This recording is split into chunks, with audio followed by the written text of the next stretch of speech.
Ladies and gentlemen, may I present my Tamiya Dancing Rider review. Now behind it we've got the Red Cat Striker 3-wheel drive buggy. Don't want to miss that car? Then please do consider subscribing.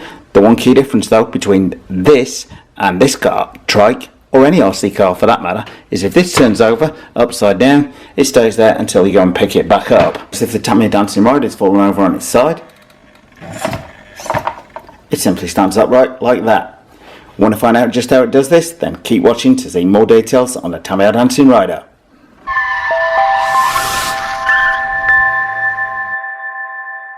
Well, first of all, the Tamiya Dancing Rider comes as a kit and it drives the rear two wheels just with the front wheel steering in the conventional sense of being a trike. The Red Cat Striker, however, no longer in production. Well, I was lucky enough to pick up this fine example on eBay. Anyway, I'm going to have more of this car later this week. I'm thinking about converting it to brushless power, so do subscribe if you don't want to see more of this car. But anyway, let me get this thing out the way and talk about this baby. Well, Steve O'D from 313 tells me this Tamiya Dancing Rider is going to be one of his upcoming build-offs. There's a link to his YouTube page and these build-offs below this. There is also a link to where you can get one of these Tamiya Dancing Riders if you fancy taking part in a build-off, and more to the point, this superb brushless motor combination that I've fitted to the Tamiya Dancing Rider. Because while you get the Tamiya Dancing Rider as a kit, it doesn't come with any electrics pretty much whatsoever. The only thing it comes with is a brush motor, but you're going to need to provide a receiver and a servo and an ESC. So I thought, well, for like 29 bucks, why not get this brushless setup on it? 37 miles an hour. I'm not maxed out on it as yet on here. Bit of a handful at 37 miles an hour, I would point out.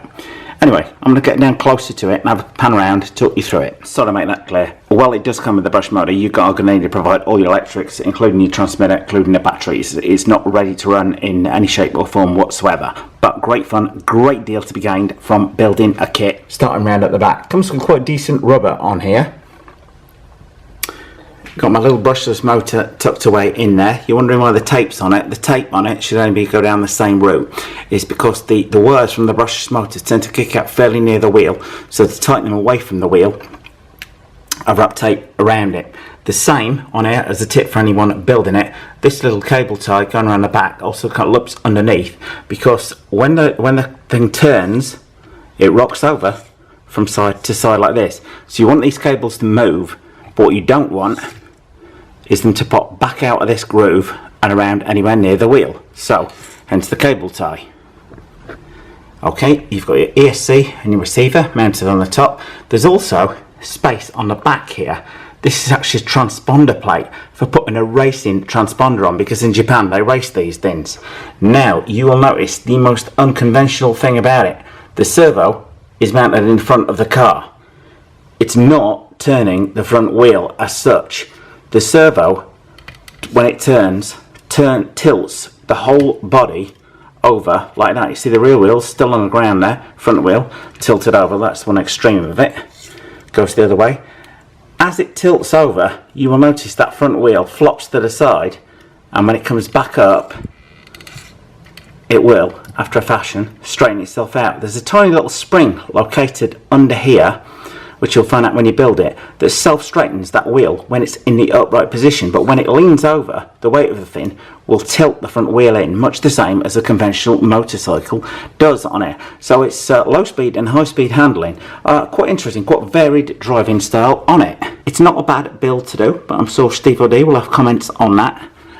Moving down to that front wheel, turning it over, look on the underside. You're probably wondering what that cable tie is on the front, but more on that in just 1 second. And you will see there, there's more to highlight it, how the whole thing tilts at the back around this joint here. And that's how it steers, by leaning the whole thing over. The battery compartment is here. The reason for the cable tie is there to modify the front of the battery compartment with a Dremel. You may choose to actually buy a battery that fits rather than doing like I've done. I wonder if this Onyx 2S LiPo on it, and it's just poking out through one end, but you could source a little LiPo in there too, and that without any problem whatsoever. Simply remove one of these pins, battery compartment swings down, fit your battery in underneath, so you've got all the weight down nice and low, a quite nice low centre of gravity on the thing.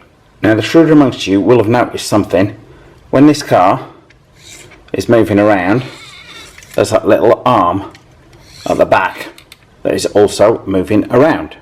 I'll come back to that in just 1 second, because that is essential that that is working. Now, before I talk about this little bar and why it's so important, first of all, I'm going to show you the body it comes with. The body is clear. It comes with stickers for putting on the inside of the window. Bit of care taken on fitting those around there.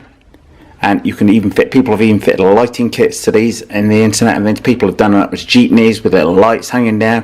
Well, then you can go way over the top with these, and I'm sure Steve O'D would like to see some amazing bodies on the Tamiya Dancing Rider build-off.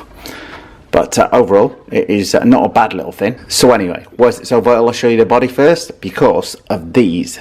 Why are these absolutely essential? Well, I'm going to show you right now. These fasten on the outside of the car. The body, these two holes in the body go over these two posts, and these two clips go through on there. Okay, the reason why I wanted to get the body on was for this very reason. Car falls over on its side. What's it going to do? Is it going to do like an e-revo and fire all the wheels up when it's upside down to get itself back in the air? Is it heck? And it stands upright with a simple twist of the transmitter. The thing, if it falls over on the other side of the parking lot, it will fall onto this bump stop on here, so it can be completely on its side like that, and it uprights itself. How neat is that? No high revving of the wheels, anything like that. Whichever side it turns on to, you can simply turn the wheel one way, turn it the other way, and the thing pops upright. What a brilliant self-righting mechanism. Oh, and by the way, at 37 miles an hour, which the top speed on this is so far, and it's still not peaked out, this brushless version of it, I would point out, will be considerably faster than your friend's 30 mile an hour Traxxas, particularly if they've only got the stock pinning on, because a lot of Traxxas cars only do 22, 23 miles an hour out the box. Don't do 30 unless they've got the optional pinning on. This thing will do 37, so even with the optional pinning on, this thing will beat your friend's Traxxas. Okay. So there we have it, the Tamiya Dancing Rider, complete with its self-righting function. So if this thing falls over, it'll self-right itself. If your friend's Traxxas flips upside down, if it's just something like a Rustler, Stampede, Bandit, etc., they're going to have to go and walk to get it. You, on the other hand, are just going to twist that steering from side to side, thing's going to upright itself and drive off. How cool does that look? If you've seen this thing in images on the internet, you may be aware one thing is missing. So something I want to talk about that might help you if you're doing one of these in Steve O'D's build-off. Well, that key missing feature is the driver. He screws on through there, just through one hole in his arm onto there. It has a little steering wheel which mounts on the front on there for him to hold. The reason why I want to show you a little bit more about it is, if you're doing the build-off, this is his head. There is a little retaining nut that goes on inside of there. Very easy to put everything together, wondering why the driver's head is not screwing on because you've not put that nut in there. The head is in two halves, secured by a screw behind, so make sure you fit that nut if you're doing the build-off of the Dancing Rider before you fit his head on, and that will then fit on and form a little chappy like that. So he's now ready to go back inside my Dancing Rider. Okay, well there we are, with the driver on board and the body in. As I say, you can let your imagination run riot with this thing.